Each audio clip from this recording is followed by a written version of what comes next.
Saudara nelayan di tempat pelelangan ikan Kuala Tadu, Kecamatan Tadu Raya, Nagan Raya, mengeluhkan muara yang dangkal sehingga bot milik nelayan kerap rusak saat akan keluar muara untuk melaut karena kandas. Dalam bulan ini sudah ada dua unit bot milik nelayan di wilayah tersebut rusak akibat tenggelam saat akan melaut.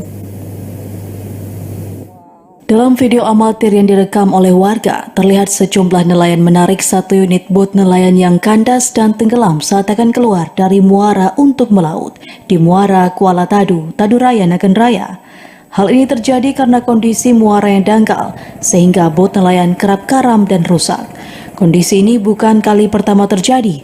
Menurut nelayan, dalam 1 bulan saja sudah 2 unit bot nelayan yang karam akibat muara dangkal.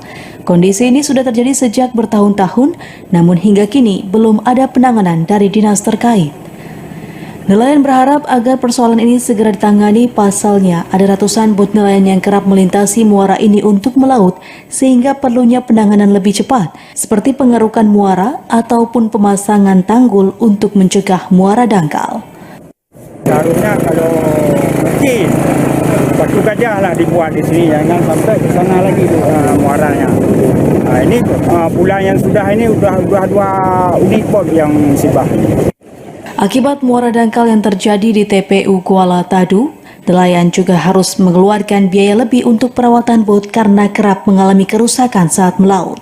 Dari Nagan Raya, Aziz Saputra, TVRI Aceh melaporkan.